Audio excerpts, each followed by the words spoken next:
এটা হচ্ছে আমাদের রাগই চৌধুরী বাড়ির কবরস্থান। ওমা, আসসালামু আলাইকুম। ওয়ালাইকুম সালাম। মামুন চৌধুরী ভাই, আপনার তো হঠাৎ করে বুঝলাম না। এই তো আসলাম গ্রামে। আপনি তো মৃত মোহাম্মদ সেবায়েতুল্লাহ চৌধুরীর মেজো ছেলে না? আহ, মেজো ছেলে। আপনি দীর্ঘ কত বছর পরে গ্রামে আসছেন?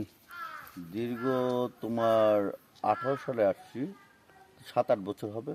তো এতদিন পরে কেন? আপনার তো এখানে এই যে বাবার কবর, বাপ দাদা যারা আছে বংশধর সবার কবর এখানে। এখন দেখলাম যে আপনি কবর জিয়ারত করতেছেন। এই যে দীর্ঘদিন যে আপনি গ্রামের বাইরে, এটার কারণটা কি মূলত আসলে? দীর্ঘদিন আমি গ্রামের বাইরে বলতে আসলে ঢাকায় পলিটিক্স করি, তোমার বিএনপি রাজনীতি করি, এটা সবাই জানে।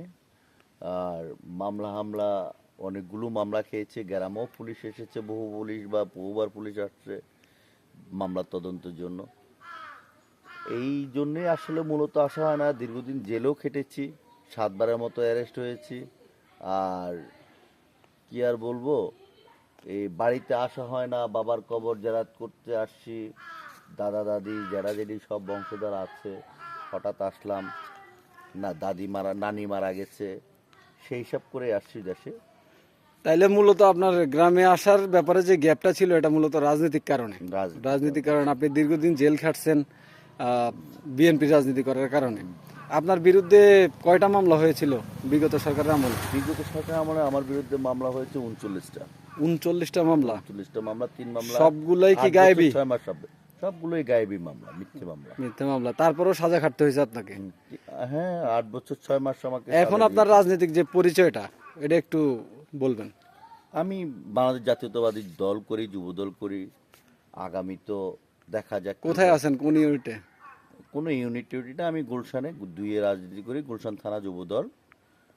এখন দেখা যাক কি হয়। আমি তো যতটুকু শুনছি যে আপনার ম্যাডামের সাথেও, মানে বেগম খালেদা জিয়ার সাথেও নাকি একটা সম্পর্ক, মানে ওনার না, ওনাদের অফিসে। ওনাদের অফিসিয়াল ভাবে আমি যখন সিএসএফ ছিল, ম্যাডাম অফিস করতো, তখন আমরা মেডিসিন সাপ্লাই দিতাম।